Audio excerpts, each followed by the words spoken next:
Hey parents! I wanted to send you a quick video because I'm getting a lot of questions about the sort of supplies you need or how to help your kids set up their supplies. And so I thought it might be helpful if I just really quickly ran you through sort of what they've gotten so far, what they're gonna be getting, and how you can help them set up. Obviously, these are super basic, and so if you wanna do anything special like buy dividers, things like that, like feel free to do that. Or if you wanna make special covers for them or have them make covers for their binders and folders, that's fine. But I'm gonna show you sort of the basics. The first thing that we set up together was their math binder. I have posted a cute little cover if you wanna print it out. It's really cute in color. Or you just put math binder on the sticky note, and that's how I walked them through how to set it up. I have now included a table of contents for each subject on their Google Classroom so that you can print them out and help them organize their folders and binders. Their math binder, we actually did walk through last Friday how to organize it. And so the first tab was resources. And again, I just had them do it on sticky notes because I was trying to keep it super simple for you and for myself. But if you want to, like I personally would probably do dividers. I know that some of you probably already bought those. If they were in the classroom, I would have them be using dividers. So if you want to do that, I would recommend it. But if you want to keep it simple, the sticky notes at the top of each of the areas is totally fine. So first was resources, and then there was 3 parts to this unit, which is starting next week. It's unit 3.1. There's part 1, part 2, part 3. Then I also wanted them to add a tab that's titled journal. And this is where they're gonna put their prompt that they did today about shapes in. They're gonna put it in that section. So this is something different than like when you and I went to school. We didn't write a lot about our math, but now with Common Core Standards and with the new curriculum we're using, the SF Math, they are gonna be writing a lot about their math. So we want them to have a section called journal, and so they should make a sticky note for that. And then also the last section should just be binder paper, grid paper, anything like that that you wanna include. When we get to our area and perimeter unit, I will be sending you home some grid paper so you don't have to buy it, but they really like to use grid paper. It helps them stay organized. The grid paper is just like a bunch of little squares, a grid, right? So it should be pretty self-explanatory once you get into their math binder. Each section is actually titled, and for each unit, it will be like that. You're gonna get the math binder units just like that, and you're gonna have to help your child pull the old unit out and put the new unit in. So for me, like this one is SF unit 3.0, but then there'll also be 3.1 in there as well, right? That's what I just walked you through. So that's their math binder.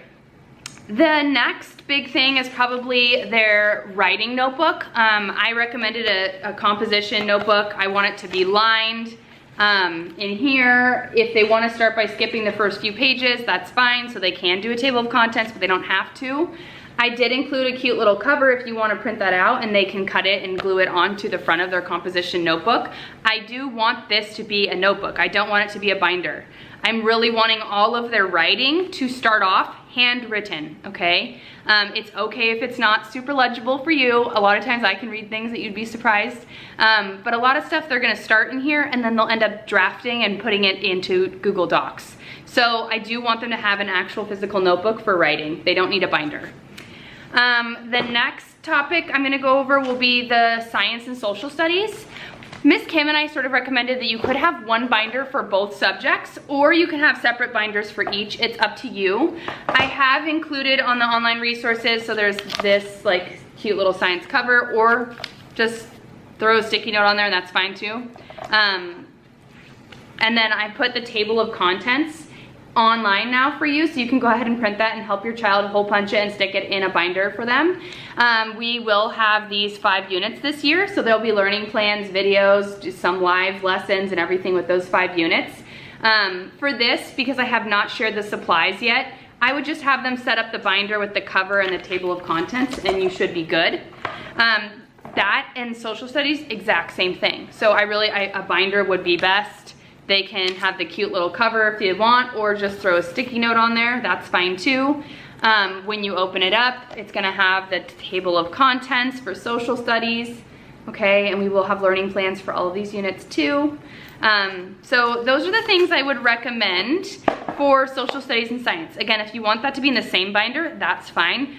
I separated mine just for simplicity's sake because I'm sort of filming in different parts of the rooms with your kids, and so to make it easier for me, I just have them that way. Again, if you want to buy dividers, that's optional. Different types of paper, optional.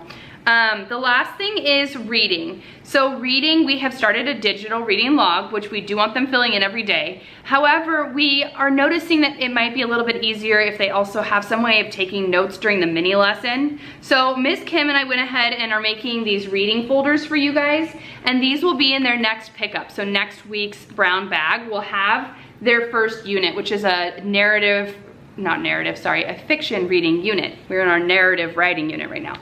And so you'll get a folder like this. It'll have this cute little cover on it.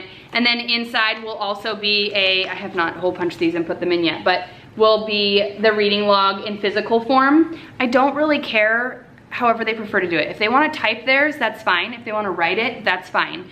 At some point, I'm going to be collecting it. So however they do decide to do it, they just need to be prepared and keep up with it, because at some point I will ask to collect it.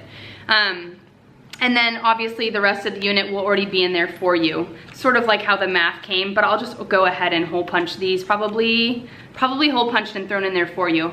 Hopefully I have enough time next week, we'll see. And so that will be the reading resources that they will need. I am going to remind you that I do Scholastic, so my goal is to sort of put in an order every 2 weeks for you guys. I do want your kids having physical books. It's really important that they have physical books. I know we have Raz Kids, we have Epic, they're reading digitally, but I also really need them to be having physical books in their hands. So if you can please take a look at Scholastic or Amazon or wherever you get your books, order some of those, and then you guys can be kind of sharing books around if you feel comfortable doing that, or we can be creative once the kids are back in the classroom with what we want to do. But those are the resources. Some things that your kids definitely need: sticky notes, absolutely need. Highlighter, recommended for sure. Pencils. I really do want them using pencils, not as much pens. Pens are okay for writing, but they need to feel comfortable not totally scribbling something out for me then and just doing like a line through it and then writing it, again, for revising and editing. And I think that's about it. I hope this was helpful. Always feel free to email me if you have any questions, and yeah, we've got a good start going on.